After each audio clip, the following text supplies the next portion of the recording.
Hello, my name is Patrick and this is CodeXpect channel. Last time I showed you how we can quickly set up a fresh Magento instance using Warden. Now, in order to start developing, we need to configure some tools. So the most important one I would say is PHPStorm. So we will go there, we'll configure PHP, we'll configure coding standards, rules. I will show you how we can customize a rule, for example, for Detector or Code Sniffer. Then we will configure Xdebug. I will show you what we need to change in the configuration and also how we can use Xdebug. And at the end of the video, I will also show you how to configure a connection to database using TablePlus. Before we start, let's go and make sure that Warden is running. So we will go and type Warden service app and also Warden env app. If containers are running, then we can go to PHPStorm and go to the settings. In the PHP section, we need to configure two things: PHP language level and also CLI interpreter. So for Magento version 2.4.6, the language level is 8.1 and CLI interpreter. So we use Warden. So our PHP will not be in our local machine. It will be installed inside of a Docker image. It will be inside of running Docker container. So that's why we need to go and click on three dots, click a plus sign, and then we need to select the CLI interpreter from Docker. So here we check a Docker and we need to basically check, we need to find the image name. So we are looking for Warden env PHP FPM 8.1 Magento 2, and also like there are two versions, with Xdebug and without Xdebug. So we'll configure both. So let's just click on the first one. So this is without Xdebug. We click OK. And here you can see actually that debugger is not installed. Also, let's click plus sign again from Docker and select the version with Xdebug. So here it is. Let's click OK. So we'll have two versions of PHP, and here you can see that the debugger is installed. So let's click apply. OK. The basic PHP configuration is done. So now we can focus on quality tools. Therefore, let's go to the quality tools section under PHP. And in here, we'll configure the most basic ones, which are PHP Code Sniffer, Mess Detector, and PHP CS Fixer. It all depends on your project, what you need. So you can configure other Code Sniffer, other code quality tools. But for now, our purposes, let's focus on those three. Let's click on PHP Code Sniffer, and in here we need to configure another CLI interpreter. So as you remember, in the last video I showed you that we configured CodeXpect Magento coding standards image. So now we will use it. So this image, it contains the PHP with also Magento coding standards repository installed. So it's in one image. That's why we need to configure another CLI interpreter. So click on plus sign, again select from Docker, and in here you need to find CodeXpect Magento coding standards for version 8.1. That will be enough. Let's click OK, and now we can select CodeXpect Magento coding standards. Also, we need to configure the Code Sniffer path and also a Code Beautifier path. So this is the path inside of the container that will be run from CodeXpect Magento coding standards. So the correct path is var www html Magento coding standards vendor bin PHP CS, and also here we just copy that, it will be PHP CBF exactly. Click on validate. We will make sure that this is the correct path, And yes, indeed, the information here says that we have installed the PHP Code Sniffer version 3.7.1. So let's just click on OK, enable it, and also my recommendation is to check the show sniff name. This will help you to debug any problems that PHPStorm will display. So if some rule is triggered from Code Sniffer, you will see the name, so you will be able to find out what you need to repair in your code, what you need to correct. Also later we will change the coding standard. For now you see that this is PSR2. Next one is mess detector. So also we need to click on, let's just extend it, click on three dots, click on plus sign, and because the CLI interpreter is already configured, let's just select the correct one, click OK, and also here we need to change the mess detector path. So because we already filled that, we can just paste the previous one and just change the last file name. So instead of PHPCS, we'll use PHPMD. Let's click on validate. And here is the information that indeed the PHPMD is installed and configured correctly. So let's click on OK. And here you select what options of mess detector should be triggered. So it depends on your project. I would say to enable it all, but I will also show you how to add custom rule sets. So this will be later. Also, don't forget to enable mess detector. And the last one is PHPCS fixer. Also, we need to click on three dots, plus sign, select the code expect interpreter, click OK, change the path. So also paste the latest one, just leave the PHPCS fixer, click on validate, wait for the confirmation it's configured properly, click on OK. And here we need to select, so we'll just use the PSR2 rule set for PHPCS fixer. So this will be it for quality tools. Now I will show you how we can customize Code Sniffer and mess detector. So let's click for now to, let's apply it for now, and I will show you the Magento coding standard repository. So in here there is the Magento repository with the rule sets for Code Sniffer. So here in the Magento 2 directory we can go and find the rule set XML.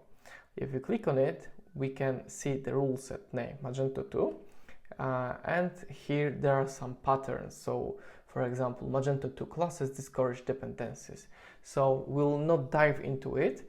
I'm just showing it to show you how this file looks like, because we will create something like it. Let's get back to PHPStorm and confirm changes to the configuration that we just made. Click on OK, and let's go and create a new directory in our root folder. We will call it Magento, or even not Magento, let's call it coding standards. Here we will store all custom rules for our project. So let's start with Code Sniffer and create a file called Magento 2 extended XML. I will copy and paste a content of this file. So this is a short version of it. So we just define the new rule set with Magento 2 extended name, and we reference to the core one, which is Magento 2. In this section, we can then overwrite everything that we want. So for example, we don't need a Magento 2 annotation structure rule, so we will just exclude it. Now, we will create a new mess detector directory, mess detector, and we'll create a file called naming rules.xml. I will also copy and paste the content here. Don't worry, it's most of this code is boilerplate. We need to focus on one configuration here. So maybe just to give an overview, I will get back to browser, go to the mess detector documentation, And here we can see there are different rule set. So we'll focus on naming rules. In this rule set, there is a short variable. So by default, the minimum length for a variable is 3. I don't like it, and for our project, I want to change it to 2. So I use the short variable as an example. So there is a rule called exactly short variable, and in here you can find a properties tag. And right now it's 2 because I changed it, but by default it should be 3. And you need to define what you want, so you can make it as 10, but this is not something that we want. We want 2 in our example. With that being created, we need to go then to Quality Tools configuration again and define this, define paths to those custom rules. So for Code Sniffer, we need to click on Coding Standard, select Custom, and then we need to define a path to the Code Sniffer Magento 2 extended rule. I cannot select it. Let's just try again. Oh, now I can, so I will just click on Open. And also for Mess Detector, so we extend the naming rules, so we need to uncheck this, and let's create, let's select the Mess Detector naming rules, our file. Click on Open. Name is naming rules. It was taken from the here. Actually, is rule set name naming rules. Yeah, so that will be all. Let's click Apply and OK. To show you how this works, let's just go to the app directory. We'll create the code one, and we'll not create a module. There is no need for that, at least for now. So I will just create a sample class. Let's call it product, namespace test, doesn't really matter. And let's create some functions. Save. Let's put int product and wait a couple of seconds. It should be highlighted, and in there is a problems section. So here, if you are working on if you work on any file, you can open it and you can see what is the problem with your code. So for example, the Mess Detector is showing us that there is an unused parameter such as product. Now if I create a variable called x, which is definitely shorter than 2 characters, we should get another triggering of other rule, this short variable. So let's try to see if we get it. Unused, here it is. Avoid variables with short names like x. Configured minimum length is 2. Now let's focus on Xdebug. So I would say this is the most exciting part of this video. I had in my career a lot of troubles configuring Xdebug. Either it was on local or with Warden. So that's why I want to show you how to configure it so it is working. So that's why let's go to configuration of PHPStorm to the PHP servers. Let's go first here. We'll go and click on add sign, and here this is very important. The name of this mapping is it needs to be the name from the Warden env file, so this name. Let's just close this one. Warden env name, so it's Magento, and we need to add here -docker. So this will be name that we need to put in the server's configuration. So I will just copy that. We'll again go and paste it here, Magento Docker. Host is the, of course, local host. And we need to go and click on path mappings. Make sure that the port is 80 as well. the mapping. We need to click edit on here and var www.html. So this is the root folder of Magento in Wharton.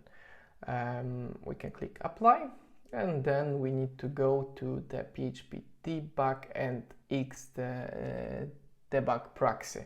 So here, ID key. This is PHPStorm. Host can be empty, and the port is 9000. Let's go also to PHP debug here.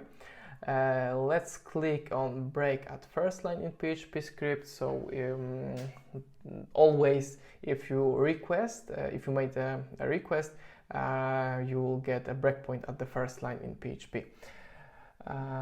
Okay, that should be all. Also, just to be sure, let's go and check if the PHP CLI interpreter is selected as this one with Xdebug. So yeah, it's with Xdebug, so it should be fine. Let's click on OK.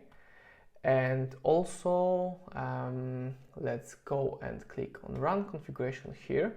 And we need, in order to start the session with Xdebug, we need to listen for debug connections. So we need to go to run and start listening, basically, right? So now it's enabled.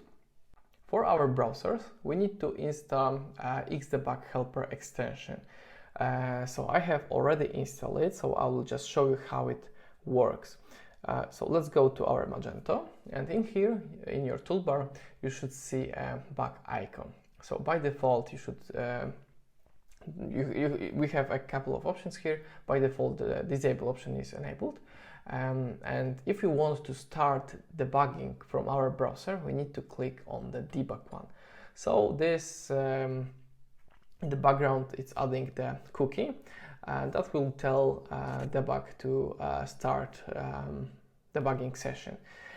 So if we go to PHPStorm, make sure that it's running. It's running. Let's go also to vendor Magento CMS module, to controller and index. Yeah, so let's make a breakpoint here, and let's now refresh the page. It's loading. So let's get back to PHPStorm. So because the first break at first line in PHP script is enabled, so the first line is here in pubindex.php. Let's click on play, and yeah, our breakpoint in the index.php file was triggered. So this means that debugging is working from browser. That's really great news. Now let's go to CLI. Let's stop the session and get back to CLI. Yeah, exactly. So normally, if you want to connect to the Magento, we use Wharton shell. So if we go here, in this container, we have a PHP without Xdebug. So even if we run code from here, and even if we listen for connections, PHPStorm won't trigger any breakpoint. So we need to exit from it, and there is a Wharton debug container. So now you can see the name is different. And now if we run anything like bin Magento command, right, it should be stopped in PHPStorm. So again, it gets back to PHPStorm, and you see that, yeah, we have now different, we have bin Magento file triggered. So also debugger is working from CLI. Also great news. Let's stop it, and now let's go to Postman. We will create new request. This will be HTTP. Let's use post. We will copy the URL to Magento. Also, we'll use GraphQL, so just remember to put GraphQL at the end of it. Body, we'll use also GraphQL, and we'll just put a products query here. Yeah, products. Okay, let's see if that works. Okay, we need to also put here something, so total count, for example. Also, okay, we need something else. Okay, so this will be request to Magento. We'll just ask for product. So what we need to configure? We need to go to the cookies and add new cookie. So the cookie name and value will be Xdebug session equals PHPStorm. So that will be it. Let's click on save. And now let's just send a request. You see that it's still loading. We didn't get a result. So let's get back to PHPStorm and we see that indeed, again, the breakpoint is here. So also from Postman, we can debug requests. One of the most important things while developing is to make sure that Xdebug session is not enabled. It takes a lot of time, it has a big impact on performance, so that's why I always make sure that it is disabled. So what I usually do is I go to the run and I always keep it listening for debug connections, but in Postman I either remove the cookie or just change the cookie name to, for example, debug session. This will then not trigger anything in PHPStorm. So for example, if I run it, you see that we got instantly the result, but we still are listening for connections. So again, in browser, also, if anything, I always make sure that this is disabled. So this is saving me a lot of time, and only if I need to debug something, then I enable it here or in Postman. We are almost at the end of the video, so the last thing that I want to present to you is TablePlus. So in Word documentation, there is a database connection section. In here you can see what you need to configure in order to connect to the database inside of Word. So let's go and open TablePlus. I will create new connection. We'll name it Magento. Okay, MySQL. Create. Name it Magento code expect. And what we need to configure here. So yeah, MySQL host. This will be DB. Port, it's okay. Username will be Magento. Password Magento. Database always Magento, as well as other credentials. And we need to click on over SSH. So our server, as you can see, is tunnel warden test. So our connection to the database goes through the tunnel from warden. So let's just put it here, tunnel warden.test. Port, it will be 2222. Username user. And one of the most important things is to make sure that you imported a correct private key. So it's not your private key, it's the warden tunnel SSH key. You need to have this, you should have this SSH key installed in this directory. So let's click on import private key. Just make it here. So yeah, code expect, and here we need to find warden directory, warden tunnel and SSH key. Click on open. Let's click on test. Everything is green, so we'll save it and click on it. And here we are. We are connected to our Magento in TablePlus. So for example, core config data gives you some information. And I always, when I do anything with databases, I use TablePlus, and I really can recommend it to you. All for the video. I hope that you will no longer have any issues with configuration of PHPStorm. So thank you very much and see you later.